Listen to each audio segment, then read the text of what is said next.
Alright guys, Semphis here. I'm just going to make a quick video on my opinions of kind of like support roles, bitch roles, and um, why maybe in-game leaders kind of tend to frag a little bit less, or in some cases a lot less, than other, more star positions or whatever.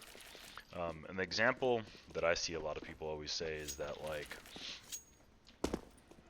um, a lot of support players are in spots that other good players top frag in. So I think the important thing to remember is that just because you're playing a similar spot doesn't mean you're like allowed to make the same plays or have as much freedom as someone else. So if you are on a team and you're the solo Ivy guy and your job is to never die, you might be watching Ivy from here at the start of the round.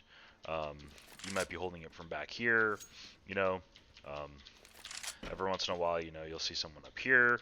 You want to watch it a little bit more passively. When you think it's clear, you might walk up by yourself, which you're, again, a little bit more vulnerable. And your job might be just to, throw like a shitty flash, jump across, smoke aside, throw a molly, and then you'd wait for it to blow up. But you get my point. You'd smoke inside molly, and then you'd like come back. So your job is just to make a little bit of fake. You never really were trying to kill anyone. You were just playing really passive, smart, trying not to die, putting a little bit of pressure, and then maybe your team is like ready to hit inner after your fake, and that goes. Then they do it. So you did your job, but then you're gonna meet up towards the inner people, and they might start taking inner, and your job might be like make sure no one flanks, and then you'll be playing post plant, which is totally fine. It's like everything you did is right. You didn't make any mistakes, but if they go into inner and kill everyone, you don't get any kills. If they die very quickly, you're left in like a 1v4. If it's a close round, that's when you will be utilized, and where you don't really have much of an excuse to just suck, if that makes sense. So you're not gonna have many nades left because you use them to kind of just maybe draw some attention towards Ivy, and you'll just be playing. You might be left in a 1v2, whatever. A lot of the times, very winnable. If they don't have a lot of nades left, winning a 1v2, you'll see it many times. So you're still left in a very important role, and you don't have an excuse for not winning a round.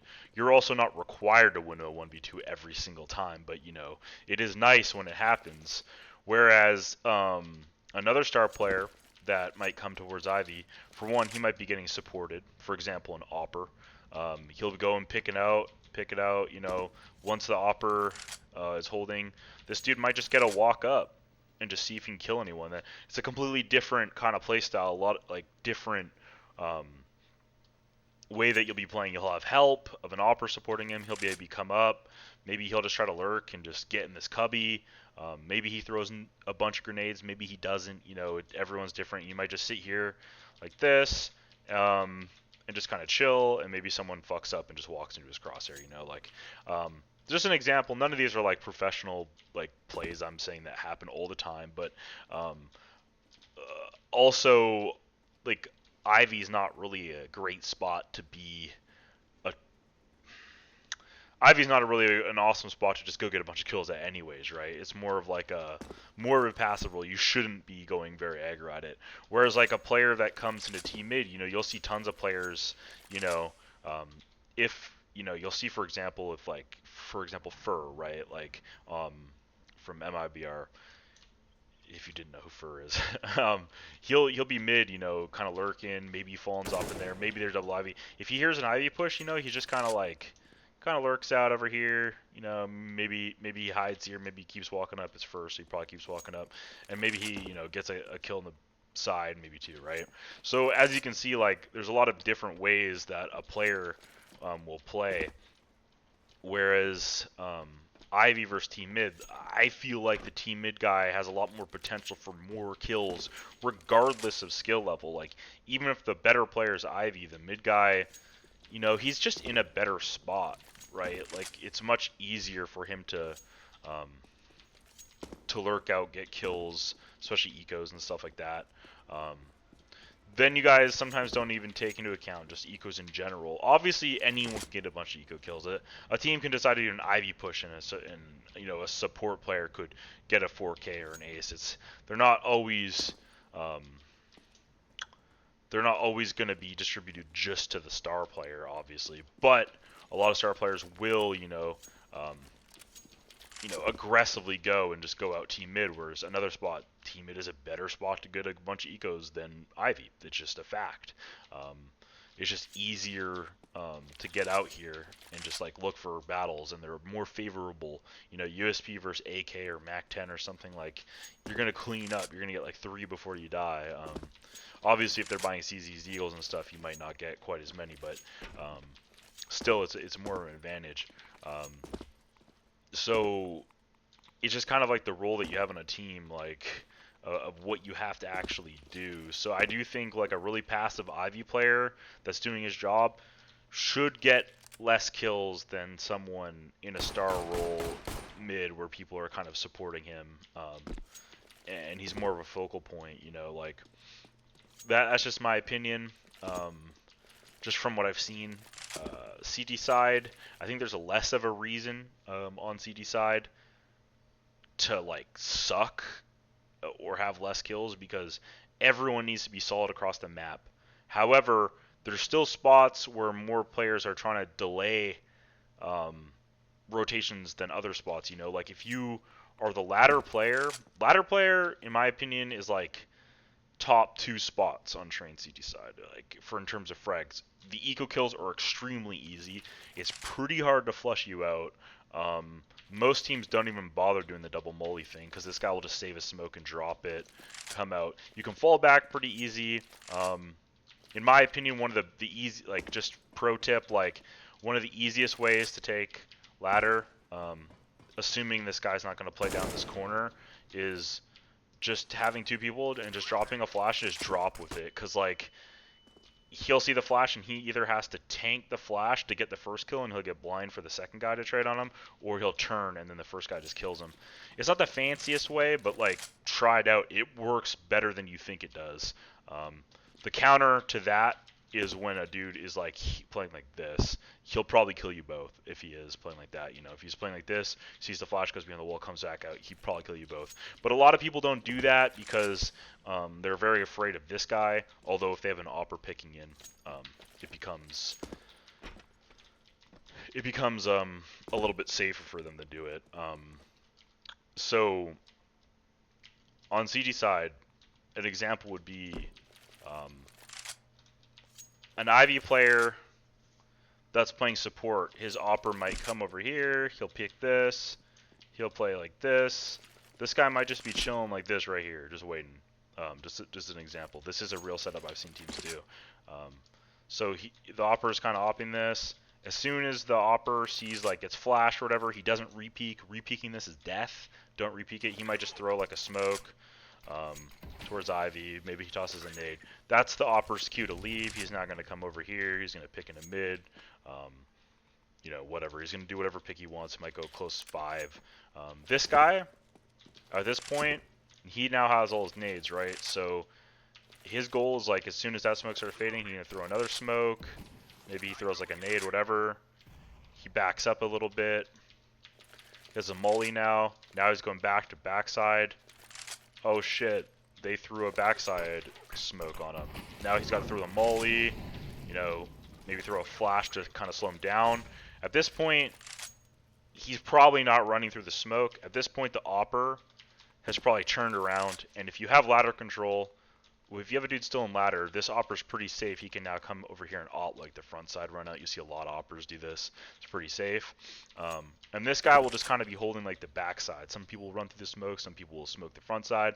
And his goal is just to stop any sort of backside thing. Sometimes the Z rotator will come and pick this up. If that guy picks it up, he can come over here. And you kind of got a crossfire with your opper, right? So this guy makes contact, he gets a kill, he probably gets a kill, depending on what's happening. He might come over here and try to get a kill over here. But this guy is basically just a support, and he's used all his nades to delay, and when they start coming out, this is his time to shine. This is like his round of like, now that they've come out Ivy, he's taking a swing at the right time and just try to kill anyone running up, or just holding an off angle. If the ladder and the if the ladder guy gets a kill and the opera gets a kill and they're both alive, this guy can just hold like passively like this, and he's gonna get just like easy ass kills. However, if they burst out, if they don't come Ivy, sorry, and they just like the ladder guy gets 2, the opera gets 1 mid, he just, again, he's kind of, max kills he's probably going to get is 1 in this round. Whereas someone that's opping Ivy and just kind of picking around like a dickhead, there's all of these operas, they'll like play here, they'll come up close. You'll see Australis will do something where like one of them runs up, they get a flash, I'll peek at the start of the round. More aggressive people are going to get more kills, right? Like people that get boosted above the smoke over here. Now both styles are perfectly fine at Ivy. They're playing versus aggressive people at Ivy is really annoying. Playing versus good passive setups is also annoying on Train. CT side Train is a pretty tough map to beat if you don't have a solid T side. Now there's even problems where like some people will molly like this, they'll flash like this, they'll run peek this, and then they'll chuck their smoke here. And that's super aggressive. Now they're like all the way up here if that molly is supposed to go a little bit more further. But you get the point, right? It stops them from like, it stops people from being able to run at you. So they can't run through your molly. Well, they could. And then you throw the smoke, and then you could come in here and hide here, or you could just leave it. You could just hold an angle like this if you have your teammates supporting you. Again, you're playing aggressive, right? So you're more likely to like get more kills than just playing passive and falling back. Both styles work. One is going to yield more kills than the other, even if the person that's being aggressive is worse than the better player playing passive, just by how the map works, in my opinion. Just how the play styles work. Now, the guy playing passive is probably going to have less deaths. He has a chance to top frag. It's still a great spot to top frag. I'm just saying, like, at the end of the day, the players going a little bit more aggro are probably going to have a little bit higher stats, more impact, more flashy clips. You probably aren't going to watch a Cold demo. Cold plays pretty, like, passive at Ivy. He gets a lot of kills. They're not really, like, the craziest rounds, if you know what I mean. Or he used to play Ivy, at least. They're just kind of like, everything he does is smart. He just gets one or two every round. And it adds up. But, most players aren't as good as Cold. So,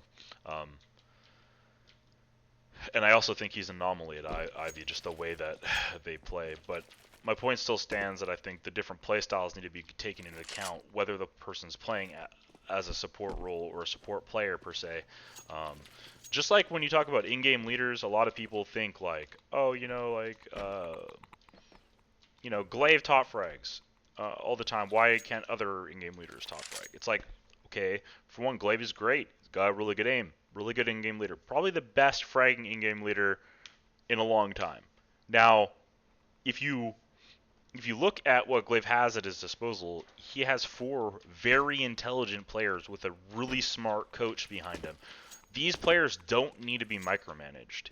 Of course, he's calling mid-round stuff, he's calling strats, he's reading the game, he's watching demos. He's probably not playing as much as, someone like Dupree or something. But my point is that it is much easier to call when you have strict systems in place and you have smart players. Whereas someone like Kerrigan, who people rag on a lot for bottom fragging and stuff, he has Croman come in, Fallen when he was playing pretty bad when Phelps joined. He had Fox on his team. He slumped for a pretty long period of time. It's not surprising to me that an in-game leader is going to do bad when he has to focus more on making sure people are all on the same page, making sure that Croman or people like Phelps are feeling comfortable and they're doing kind of what you want them to do, and you probably have to look at their screen, micromanage them a little bit more. It all becomes a little bit more tedious, and for example, I've opt and called before, and there's been many times where I've been like opping like an angle, and I'm like, yo guys, I think they're going to go towards inner, maybe from an anti-strat, maybe just a feeling, who knows. And I take a look at my teammate's screen because I want to make sure that he's actually rotating, because sometimes people don't hear you. Sometimes, especially at LAN, when you're able to look at people, sometimes people focus in really hard. They've, energy drinks, whatever, maybe just like stages, lighting and stuff. Like, they get really focused. So I'll look at a screen, as you look at the screen, you get peeked and die, and you're like, fuck. And like, I'm sure that the more systems that are, the more confident you are, and the less you're gonna look at. I don't think Cold Zero needs to look. I mean, Fallen doesn't go look at Cold Zero's screen to make sure that he's rotating properly. He just does it, right? Although when Phelps joins, he's probably making sure, like, oh shit, like, is Phelps doing, like, and it might not even, but maybe Phelps is doing the right thing, but you just kind of feel like you need to make sure, right? Now, let's say teams that have an in-game leader like Zeus, and they have kind of a system, and they don't really have a lot of swap players or anything, and you're like, well, he doesn't frag that well, and it's like, well, that's true. Individually, Zeus may be worse than quite a few pros, right?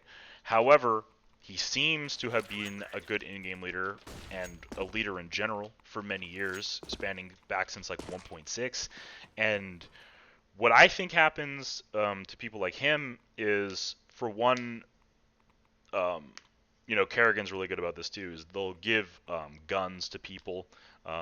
They're gonna buy more utility than maybe someone like Electronic or something. Like Electronic might want like an M4, one smoke, and half armor. Zeus probably gonna get an ump and Molotov smoke flash, right? Like, it's just the way you think as an in-game leader, man. Like, it's just what it is. Anytime you force buy on T side and you have like a bunch of CZs, who has no armor, all the nades? Kerrigan and Zeus. You know what I mean? And like, then you also take positions that people generally don't want. So like, you'll see Kerrigan playing like upper B on Mirage and Ivy on Train. Those were not spots that he probably wants to play. It's just that, when you got Rain, Olaf, Nico, and Guardian on your team, naturally you're going to give them all the spots they want because they're better than you. All four of those players are better than him. So while he might do better playing Cat on Mirage and secondary opping a lot or something, you may as well have Olaf do it. He's just better than you, right? So it's better to sacrifice a bit of your own game for the greater good, right? And a lot of people don't understand that. I think usually teammates do to an extent. But even in-game leaders can start getting scapegoated eventually, and it's like, when people are giving everything to their team to make sure they succeed, naturally they're not going to do as good. Eco rounds, they might be the guy first out with a Glock on a full save. Dead every time. Like, all these little things add up at the end of the day to, like, let's say Kerrigan or let's say I'm calling and I get 12 kills. But I dropped a ton of guns, I had no armor, and the next guy has 22 kills. Like, it doesn't necessarily mean that guy's like double my skill, right? It's just that you're trying to help him. You want him to do better. You don't want to be the top fragger if you're an in-game leader. That's never what you want. That's bad. If I'm calling and I'm trying to set people up and I'm not being greedy, like, I'm not telling people like, give me an op or an AK or something, like, they should be out fragging me, realistically. Like, that should be what happens. And that's not me saying that you shouldn't ever get kills. Of course, if a dude runs out not looking at you and you're playing right here and he runs out checking this corner, yeah, you should fucking kill the guy. Don't get me wrong. There's definitely times where, like, people whiff and they do bad and they could do better. I'm just saying you have to take into consideration what all goes in to some of these things. Also, you have to take into consideration that, in-game leaders do have coaches that try to help as much as they can. You're still the one spending times anti-stratting, watching demos, finding new setups, watching your own team's demos back. You take a large chunk of the time that could be spent playing FPL, DM, whatever, and you pour it into other places. So naturally, you're not playing, 100 hours every 2 weeks of pure Counter-Strike. You might have that many hours in-game, but, 40 of those might be, stratting up your team, making sure that you're prepared. The rest might be mostly team practice with like an hour of DM a day or something. And that's fine. You probably don't want your in-game leader to be just grinding FPL 5 games a night, playing 2 hours of deathmatch. Like, that's not beneficial. That's not why you have this guy on your team. My argument to why I think Glaive top frags is, for one, he plays a lot of really good spots. Zipnix plays more of the spots that that an in-game leader would play like upper B on Mirage, ramp on Nuke. Glaive plays mini on Nuke, great fucking spot. You can be everywhere. He's also very intelligent. I'm not trying to take anything away from him. He's like, this isn't anything against him. It's just that he's playing a lot of better spots. T side, he's with the pack, just does a good job. He's just, right there. T side, honestly, he's better than a lot of in-game leaders. Just straight up, like, he gets more kills than they do. There's no excuse for if, Zeus and Glaive same role. Glaive is probably just a better fragger. However, when it comes to CT side and stuff, I think he's in a lot of pretty good spots, and I think it works out great for him. I mean, they're the best team in the world. So clearly what they do works. You put Zipnix as the stationary inner player, and he's really good at those. So it's kind of like, it's almost like Zipnix is okay being that role, and he excels at it. So you may like what they're doing is clearly working, and I just think people got to take into consideration without just shit talking people for no reason is kind of understand why these things play out the way they do, right? And it's not like it's not usually the fault of the support player or the in-game leader not getting 30 kills while they lost. Now, if you're making very questionable calls and stacks on CG side, you can definitely lose a game. I've definitely made bad calls in my life and lost games, right? There's times I've made great calls and my teammates have missed shots. It works both ways. So, obviously an in-game leader can do a bad job in calling, just like a support player can do a bad job, might die too much, might get pushed and just miss kills he should get. However, just like when you see a lot of these teams replace a support player, like they replace Styko with Snacks, they don't magically just win. SK or MIBR replaced Taco, or he left, whatever the fuck you want to believe. I don't really care. He leaves, they get Stewie, who's, skill-wise better than Taco. They don't start winning, so it's like, it's not usually like, in a scenario where like Taco's underperforming, it's like, yeah, he might have 8 kills, but it's like, well, Fur normally has 25 and Cold has 30 and Fallen has 24, and they don't. So maybe that's why, it might be weird of being like, oh, well, you shouldn't expect, Fur and Cold to always have to get 30 kills, but, when you're sending a dude in first to his death, to scout out info, I mean, it's not really his fault. Some of the strats they had designed were beneficial for him. Like, for example, Taco was very good at lurking A hulls on Mirage. However, when they went in B, he's running in first ahead of everyone, basically giving them info. So it's like, yeah, no shit, he's gonna die. You ever try entering B first on Mirage? Unless you guess right, you die. You just have to make the call and hope people trade. That's just how it works. But yeah, that's just a little rant, just my opinion. So talk shit to me or whatever. It's fine. I'm a big boy.